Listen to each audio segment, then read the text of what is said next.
preparations. We're at the start of ours, and I think, considering where we want to go eventually, I feel like it was just a good test in general for the team there. Felt to me like the game we normally get maybe third or fourth into pre-season. We usually start with that game against the Farmers, rack up a cricket score, and then kind of have maybe a step, the next step, and then we go into a team like Rapid, who, as you say, aren't far off the start of their season. We were playing in a pretty hostile venue, I would say, for a pre-season friendly. It was far from full, but a big club. I think they finished 5th in Austria last season. A fair few good players, and exactly the kind of test I think you want Celtic to have at this stage. And I thought, considering that the vast majority of players that we saw today were playing their first match of the season, I thought fitness levels were good.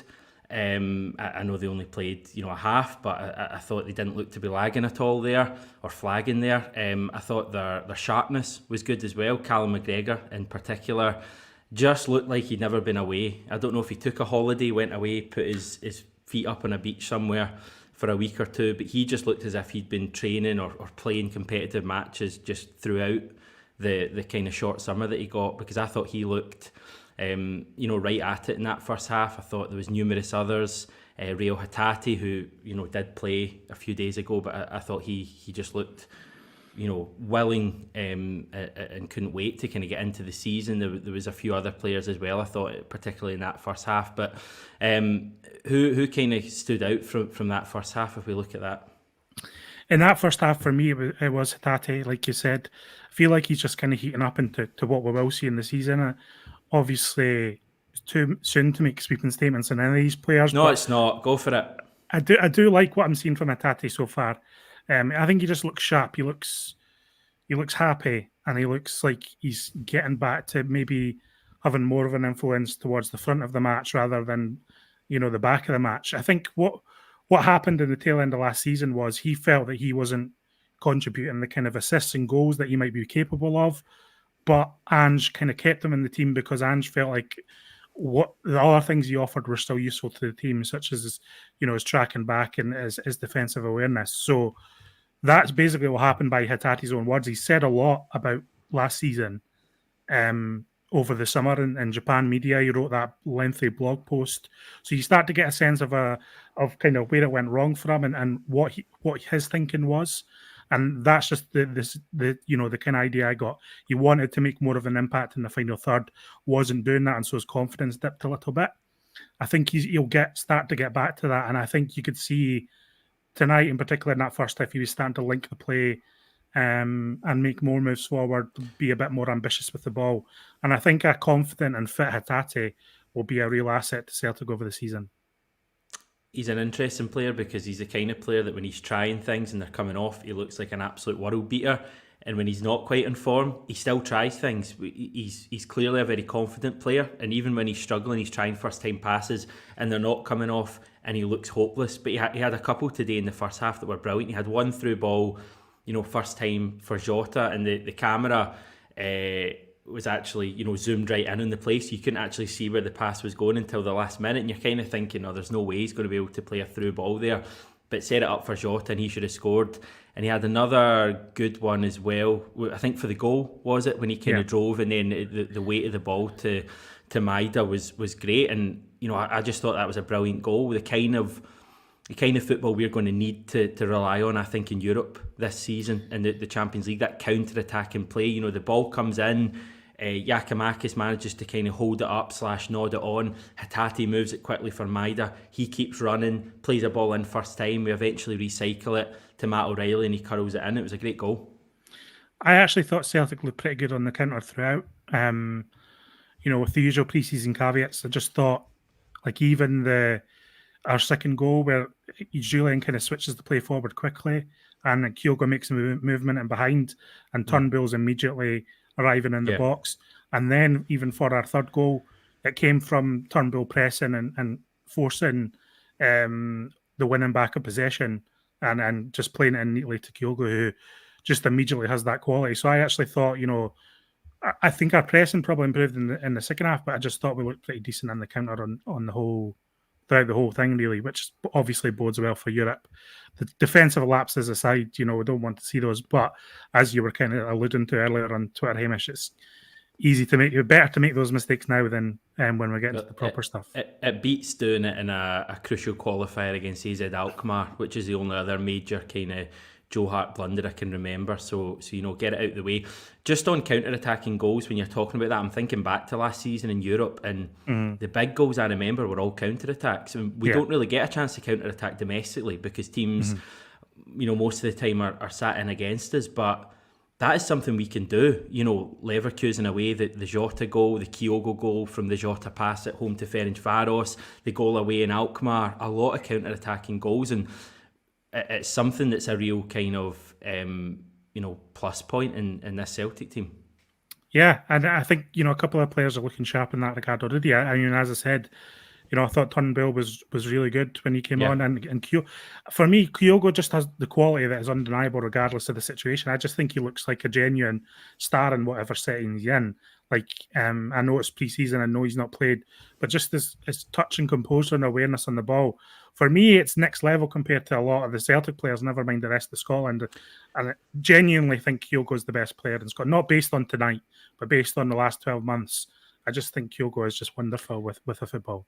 I was going to do a wee feature later on where I asked you for a major statement from one pre-season match, because we know that we all like to pretend that it doesn't matter at all, but we all form these wee things in our mind. We'll maybe give you a chance to do another one later on, but I will let everyone watching this in with a wee kind of behind-the-scenes look at a certain WhatsApp group chat, John, where you posted earlier on, if we keep Kyogo injury-free, we will scoosh the league.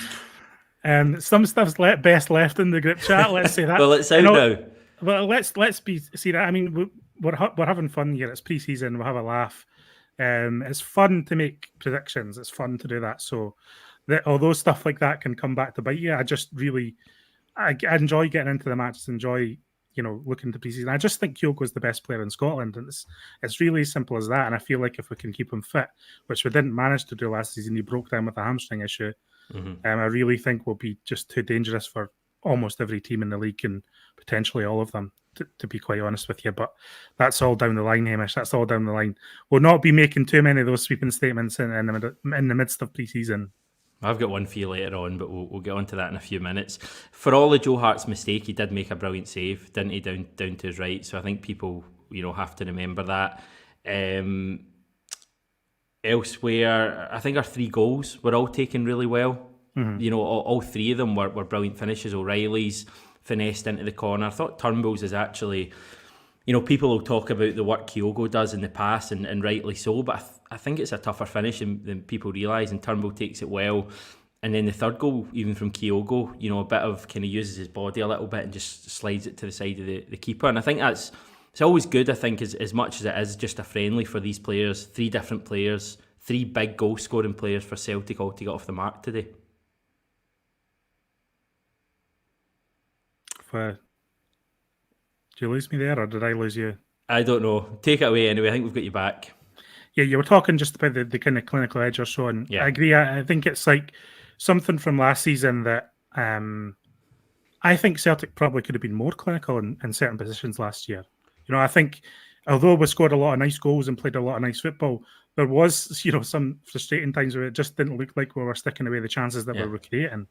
So I think Ange has identified that. Again, I would urge people to watch the kind of unfiltered videos that Celtic are posting from the training in Austria and from Lennoxtown over the last couple of weeks. And it really looks like they're trying to work on that as well, working on that one-touch finishing, working on the 2-touch passing, and really taking those opportunities where someone's free in the box and they have a split second to finish and they do it. So hopefully, we'll see much more of that in the new season. Because as I say, I wouldn't say Celtic were wasteful last season.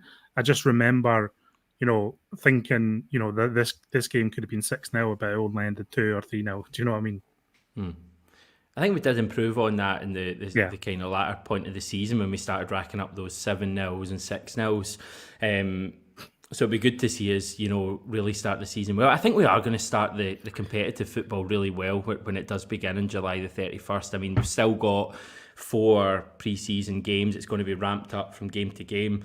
I think, today was a good test. The next 4 are all going to be good tests as well against good sides. 2 of them at Celtic Park against English opposition. That always kind of gets you going into the kind of spirit for the new season. So I think we're looking good. We've still got right backs to come into the team.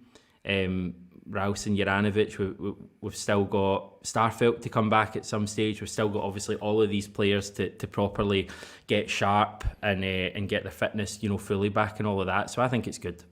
Yeah, just on the right back, I know there's a lot of opinion. I mean, there's a lot of opinions flying about Osaze Urhoghide tonight. Good and bad I've seen actually. But what I'd say about him is that if he doesn't manage to break into the Celtic team, it's not because Ange hasn't had a good look at him, is what I'd say. I think he's played more minutes than any other player so far in Austria. He's played 2 90 minutes back to back, and I know part of that was because Ralston and Juranovic weren't available tonight for whatever reason. But Ange is having a real close look at him, and he's getting a real sense for whether he is a player that can go deeper into the season. So if there's any decisions made on Urhoghide over the next month or so, it'll only be after Ange has had a really close look at what he's offering in training and even in these match settings. So we'll just need to see how that plays out. Yeah, I think he's got strength. I think he's got pace, but there is concerns there for me and personally. He kind of sold that second goal of theirs. So there's a few issues there for me. But I think the encouraging thing is this has given Ange an opportunity to make decisions on these players. He's not in a rush. He's not on the hop this summer. He can kind of take a step back, look at the entire squad, and make decisions on players like him. Yeah, I mean, I think there's been a fair bit of negativity towards his performance. I didn't think he was too bad today, to be honest. I didn't think he was great either. I thought he was kind of maybe a 5 or a 6 out of 10 today. But going forward, if right back is going to be his position, he's not going to see game time because we've got 2 really good right backs at the club. I'll look at him and I think he's more of a centre back, to be honest. But clearly, people who have had a better look than me at him think he's a right back.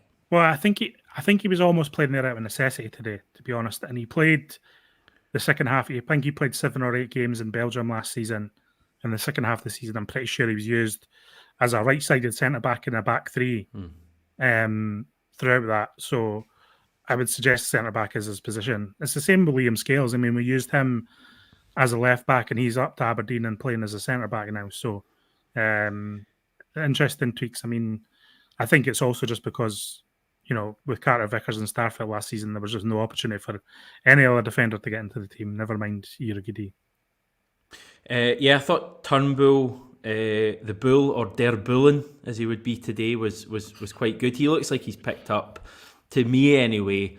He looks kind of fitter than he's ever looked before. He was pressing the game really well, I thought. I think it was for the Kyogo goal. He pressed really well and played it in for Kyogo. So he's kind of the forgotten guy a little bit in that midfield. Yeah, we look at McGregor, we look at Hatate and O'Reilly, and it's kind of just Turnbull's kind of forgotten about now. I still think you shouldn't count David Turnbull out as being a guy who can force himself into that best Celtic 11 for the Champions League, etc. Turnbull's going to surprise some people in the new season. I mean, and people have so short memories, but like Turnbull was one of our best players in the first half of last season. Did he not score like 12 goals or something like that? Yeah, he was very consistent in terms of his output, but he actually started every single game right up until his injury. Cup final. Yeah, started every single game. And I know we had less players at that point, but Ange really trusted him in that first half of the season. And I think he was rewarded for that trust. I don't think Turnbull really ever let us down. And I think he'll be a big player going into the season. A lot of people are talking about Rogic going away. Who will his replacement will be? I just look at Turnbull and O'Reilly. I think between the two of them can fill that role pretty adequately for me personally. And I think, I'm hoping that Turnbull can really prove himself again heading into the season. I think he's a good player, and I think he gets some of the other players. I mean, I think he showed today he can have a good partnership with Kyogo. So I'm hoping we see more of him into the season. Because it is his engine that's the one thing you look at. His engine and his pace probably has been the thing that maybe stops him from going to the real elite level. So if he can obviously work on being able to last full matches and press games, as well as Hatate can, Yeah. I think he could be great for us. Because I mean, his output's brilliant. The goals he scores, his assists, his passing. He's an Ange player. He's great at reading the counter, though. So, like, he doesn't have as much pace as some of the other players, perhaps, but I think he's really good at sensing when to commit to an attack and arriving in the box late. And I think that will be very useful, especially in the games where we do have to play a more counter-attacking game. I think Turnbull can be a real asset in that regard, because I really do think he has that awareness and he has that vision to spot other players on the counter as well. Right, do I go for my major statement or do I bottle it? Go for it. You've already hung me out to dry, Hamish, so hang yourself out to dry here. Right, I think James McCarthy might play a bigger role at Celtic than people realise this season. I'm not saying he's going to go on. Get that look off your face, John. I'm not saying he's going to go on and be a regular starter, but I just think he's going to play a bigger part this season than some people realise. That is as vague as I'm going on that prediction. I'll just say I don't agree with that. We'll leave it there. Okay. No, in all seriousness, I think Celtic are going to be signing a player in his position. I don't think McCarthy is mobile enough for what Ange has wanted to do in that position. I think if you look at the profile of someone like Sousa, who just is all over the pitch. I mean, McCarthy probably has his plus points. By all accounts, he's a very popular member of the dressing room, and that goes a long way in creating the atmosphere that we want. He's not letting himself down. I don't think he's been, he's not a disaster for me. I think he quietly goes about his business. I just can't see him becoming that influential. Maybe I'm wrong. Maybe he'll have a beat-on type role in the team this coming season. I think perhaps that's what you're alluding to here. So maybe you're right in that regard, and I'm way off it here. But I just don't think he has it for this Ange midfield personally. Right. Well, let's revisit this later on in the season and see how that goes. Anything else you want to take it away, and I'll have a look at some comments maybe from people. They've been very negative today, John. Well, people lose the head in pre-season, and I would just, some people take it too far. I know we've been quite effusive with our praise today. Actually, probably been a bit overboard with our praise than the game and the performance merited. I think personally, we're both just excited to see Celtic back, and it was good to watch Celtic. You were away on holiday for the first game, which was against that almost amateur team, or the regional team as I described them.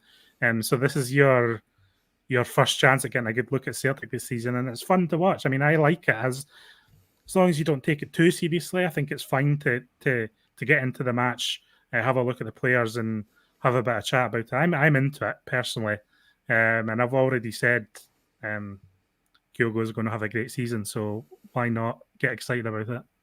Yeah, we'll just keep it to one comment then. Let's go for this one, which kind of sums it up. Hi guys, have to say this game bored the life out of me. It's pre-season though, so it means nothing. I must say, as the game went on, I was just thinking, fast forward to the end of July, get us into the competitive football when it really matters.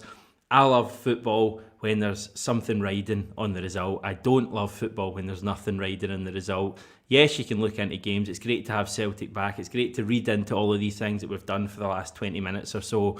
But you want these, you want to go into the last 5-10 minutes knowing that we need to hold on to this for 3 points or a big result. You don't want to concede and just go, oh well. So we've got 4 more pre-season friendlies, John, then we're into it big time. Hopefully a couple of signings to come as well, and we're going to be in good shape. Yeah, I mean, I think, as I said, I think the big thing for me today was this, as we said at the start, this was just exactly the type of game that I think we needed at this stage, and I'm looking forward to seeing maybe a game where, and I don't think Banik Ostrava are a terrible team, but maybe we can try and assert ourselves in the game a bit more on Wednesday. And certainly when we bring it back to home and play Blackburn, maybe try and push on and make that a game where we're dominating possession and trying to break a team down. No offence to Blackburn, I'm honestly not sure what kind of shape they're in. I know they've just changed managers, so they'll have their own goals for that game. But that's how I kind of see it shaping out. Giving a bit more game time to some of the players. Most of them got a half today, so maybe an hour or so over the next week, and we'll see how it goes. But I'm feeling pretty good about Celtic now. I'm feeling good about the business we've done. I'm feeling good about being in a position to do more business, Hamish. So we'll just see what the club have up their sleeve over the next couple of weeks. Yeah, just finally, Scotland the Brave asking about Bernabe for my thoughts on his performance. I thought he was pretty poor today, but I think he'll come good in time. He just seemed a wee bit nervy today, kind of gave the ball away quite a lot. But I think, you know, in the next few games, we'll see him coming on to a good game. Anything else, John?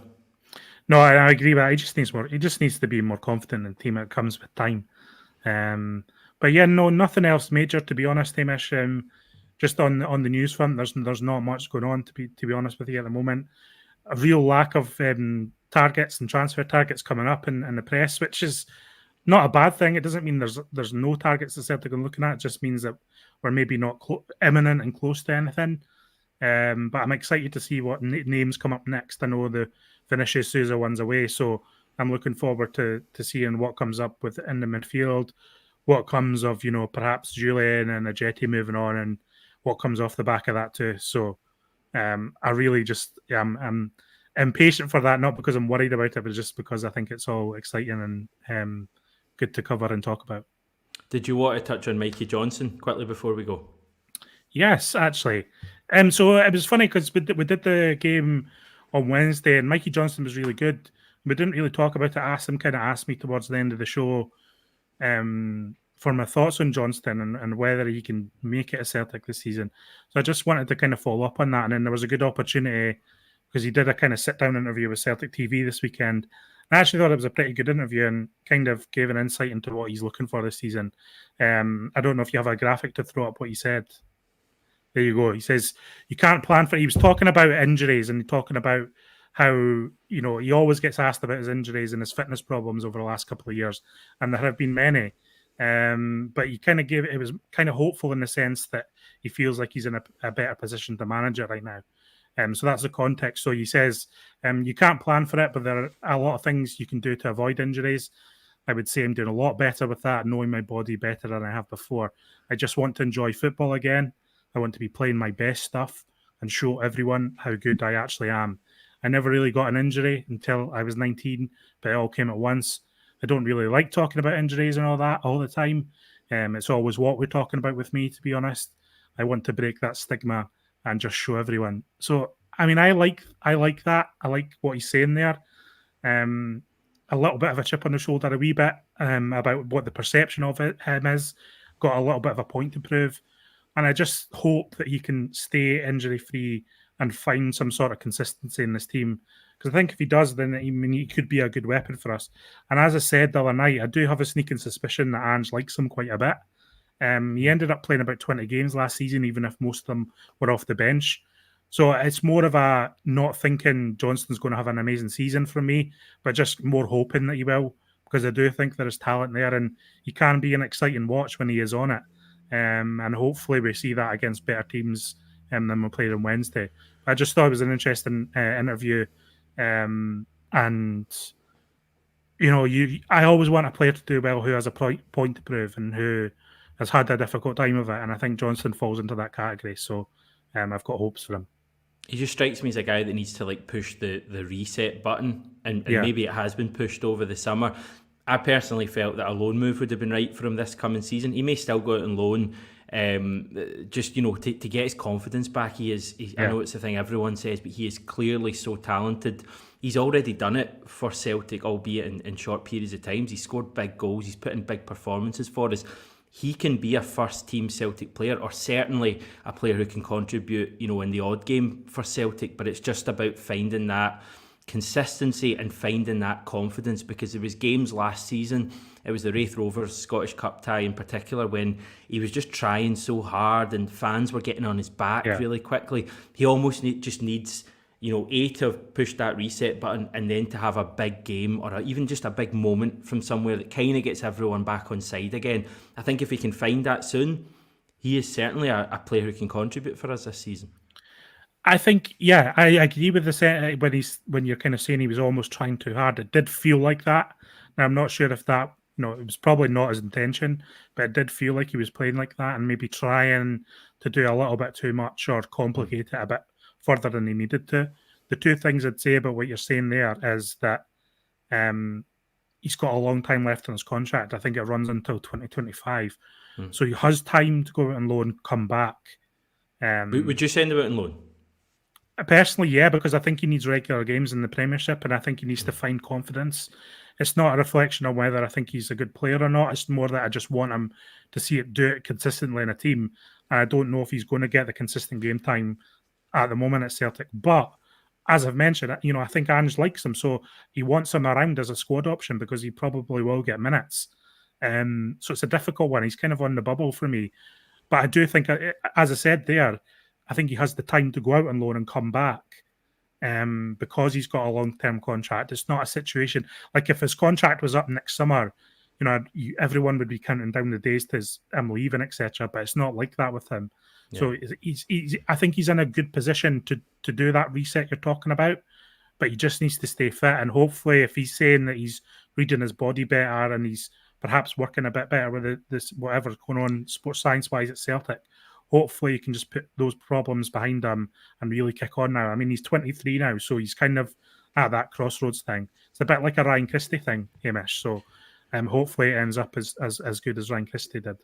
Yeah, his body's a big thing. I just think if you put him out on loan to like a Hibs, for example, I just think he would light that up. I mean, I know they've got like Aidan McGeady now, but a club like that, I just think he would light that up this season, and then he would come back to Celtic, next season. The confidence would be back. Celtic fans would be well aware of what he'd done in the previous campaign. Even a 6-month loan originally, see how he's doing. And if you want to bring him back in January, if we need him, do that. But I honestly wouldn't be throwing the towel in Mikey Johnston yet.